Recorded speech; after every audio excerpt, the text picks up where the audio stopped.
दोस्तों, अक्सर आप लोगों ने देखा होगा कि लोग छोटे छोटे झगड़ों में भी बड़ी बड़ी धमकियां देते हैं, लेकिन कुछ दिन याद रखते हैं और उसके बाद भूल जाते हैं।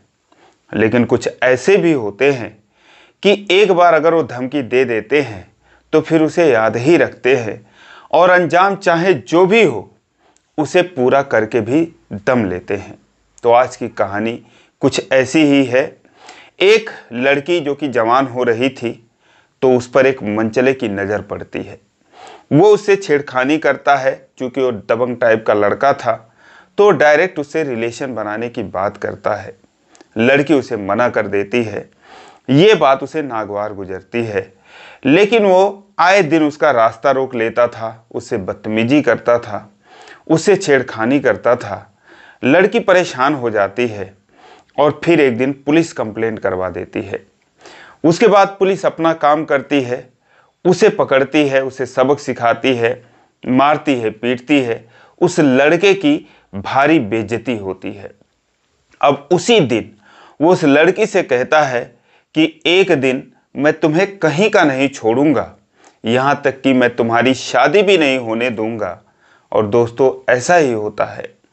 उस लड़की की कहीं शादी तय होती है, सब कुछ फिक्स हो चुका था, शादी में मात्र 15 दिन बचे थे। तभी दोस्तों वो लड़का जो है अपनी चाल में कामयाब हो जाता है। उसका जो मन कर रहा था वही करता है। दोस्तों, क्या कुछ होता है, आइए जानते हैं पूरी कहानी इस वीडियो में।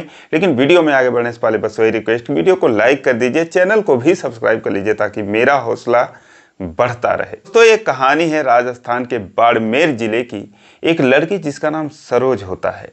उसकी शादी एक रजत नाम के लड़के से तय होती है। अरेंज मैरिज थी, परिवार की सहमति से यह शादी हो रही थी। शादी में जैसा कि मैंने बताया मात्र 15 दिन बचे थे। तभी जो उसका पड़ोसी था, पड़ोसी का लड़का था, वो अपनी खुंदस निकालने के लिए और झगड़ा करने के लिए हमेशा उतारू रहता था। अब लड़की वाले यानी कि सरोज के घर वाले ये जानते थे जो उसने धमकी दे रखा है वो कर भी सकता है, तो इसीलिए ये बच रहे थे। अगर वो थोड़ा बहुत बोलते भी थे तो उसको ये लोग अनसुना कर देते थे कि किसी तरीके से शादी निपट जाए। लेकिन दोस्तों, एक दिन सरकारी नल पर पानी को लेकर झगड़ा होता है और ये झगड़ा जो है इतना भयंकर रूप ले लेता है कि पहले तो ये झगड़ा महिलाओं में होता है, फिर इसमें पुरुष शामिल हो जाते हैं, लाठी डंडे चलने लगते हैं। और जैसा कि उनका जो टारगेट था वो वही सरोज होती है, उसको वो लोग पीट पीट कर उसका हाथ तोड़ देते हैं, जानबूझकर उसके चेहरे पर वार करते हैं और उसके चेहरे पर जगह जगह कालेपन का निशान बन जाता है चोट की वजह से। यहाँ तक कि जो महिलाएं थीं वो सरोज के कपड़े फाड़ देती हैं, उसका वीडियो बना लेती हैं। और दोस्तों, उसके बाद ये सूचना जो है सरोज के ससुराल पहुँचती है, यानी कि रजत के घर पहुँचती है। वो लोग वहाँ से भागे भागे आते हैं हॉस्पिटल में। चूँकि सरोज का एक हाथ टूट चुका था, हॉस्पिटल में उसको एडमिट कराया गया था। वहाँ पर आते हैं, उसको देखते हैं, उसके बाद घर पर आते हैं और फिर वहाँ से चले जाते हैं। अब शादी तय होने और शादी होने के बीच में दोस्तों बहुत नाजुक पल होता है। कुछ भी जरा सा हुआ नहीं कि शादी कैंसिल हो जाती है। और यहाँ पर भी वही होता है, जैसा कि वो चाहते थे, उसके पड़ोसी चाहते थे, वैसा ही होता है।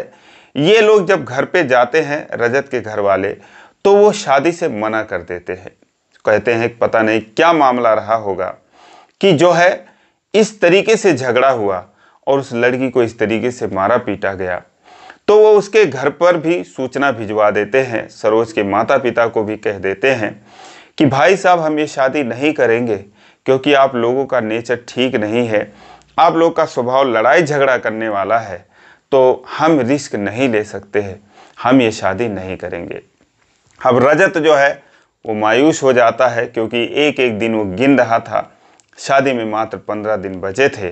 फिलहाल शादी कैंसिल हो जाती है और जो सरोज थी उसका इलाज होता है। लेकिन दोस्तों, जो रजत था वो सरोज को भूल नहीं पाता है, क्योंकि जब शादी तय हुई थी उसके बाद से इन दोनों में बहुत बातें होती थी। दिन रात दोनों एक दूसरे से प्यार भरी बातें करते थे।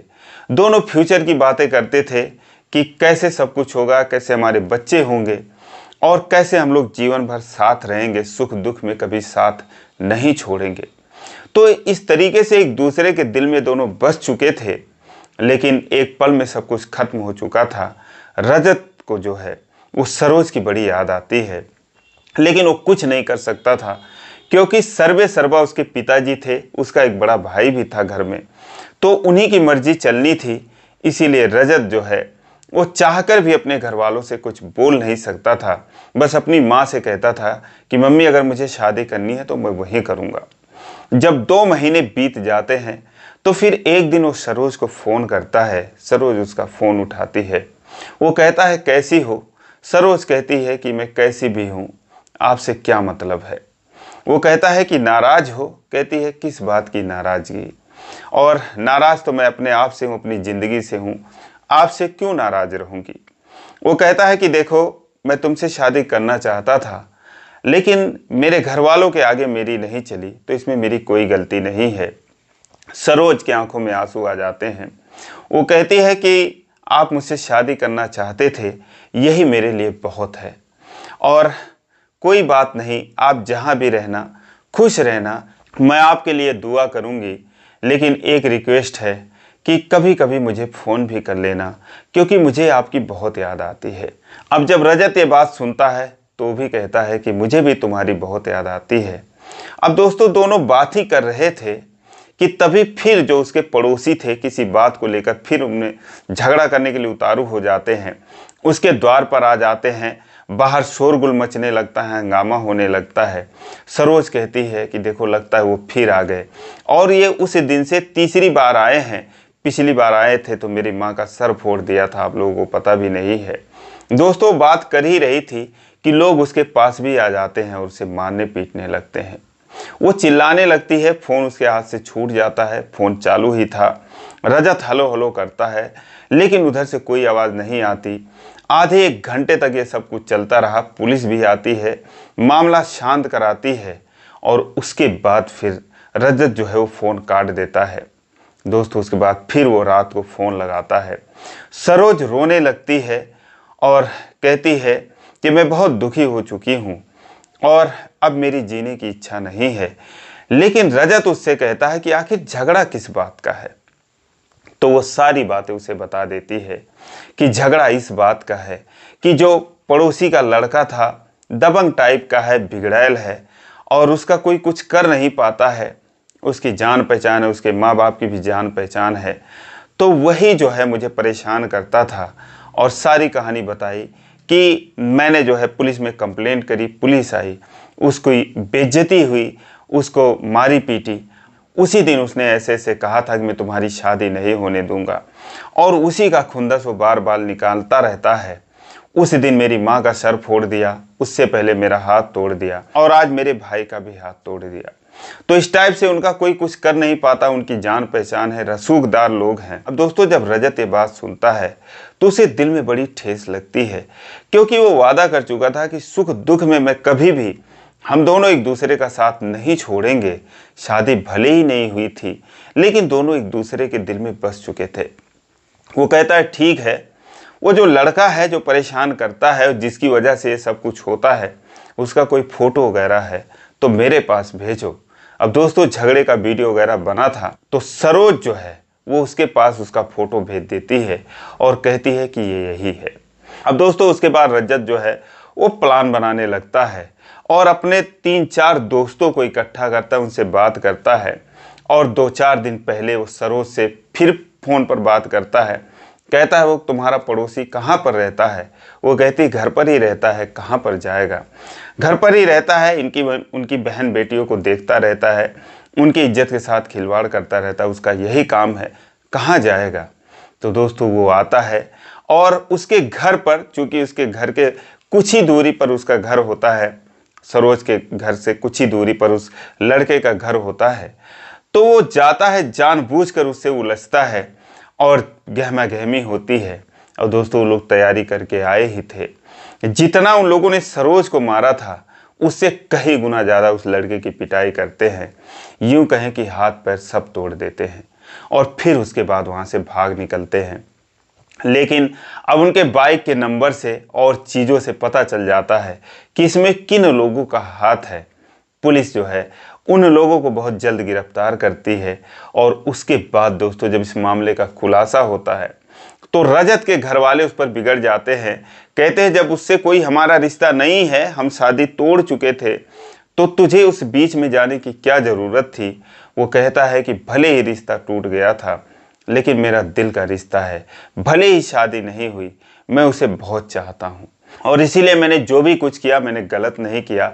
और वाकई में जो भी लोग सुने, चाहे वो सरोज के ही गांव वाले, उस लड़के के ही गांव वालों ने कहा कि जो भी कुछ किया इसके साथ, जो भी कुछ हुआ बहुत सही हुआ, बहुत अच्छा हुआ। यहाँ तक कि पुलिस वाले भी उसको अच्छी तरीके से जानते थे। कुछ लोगों ने कहा जो भी हुआ बहुत अच्छा हुआ दोस्तों। लेकिन अब चूंकि मारपीट का मामला था, गिरफ्तार किया जाता है। रजत और उसके दोस्त इसमें फंस जाते हैं। लेकिन रजत का एक मामा थे जो कि वकील थे, क्रिमिनल केस वो लड़ते थे और फिर वो आते हैं, इस केस को अपने हाथ में लेते हैं। अंजाम ये होता है कि कुछ ही दिनों बाद रजत और उसके दोस्त को छुट्टी मिल जाती है। कुछ दिन वो जेल में भी रहते हैं लेकिन फिर उसके बाद उनको जमानत मिलती है। केस जो है अभी भी चल ही रहा है।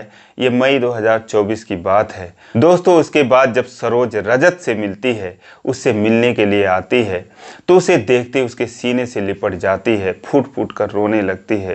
कहती है कि आपने मेरे लिए इतना क्यों किया, आप अपनी जान को जोखिम में क्यों डाले। रजत कहता है क्योंकि तुम मेरी जिंदगी हो, मैं तुम्हें कैसे छोड़ सकता हूँ। दोस्तों उसके बाद 4-6 महीने बीतते हैं। रजत और सरोज की धूमधाम से शादी होती है। आज ये दोनों बहुत खुश हैं। तो दोस्तों ये रही कहानी। क्या रजत ने जो भी कुछ किया वो सही किया या गलत किया, आप कमेंट में जरूर बताएं। और ये कहानी अच्छी लगी हो तो वीडियो को लाइक नहीं किया तो लाइक कर दीजिए, चैनल को सब्सक्राइब कर लीजिए इसी प्रकार की कहानियों के लिए। फिर मिलेंगे अगले वीडियो में, तब तक के लिए जय हिंद।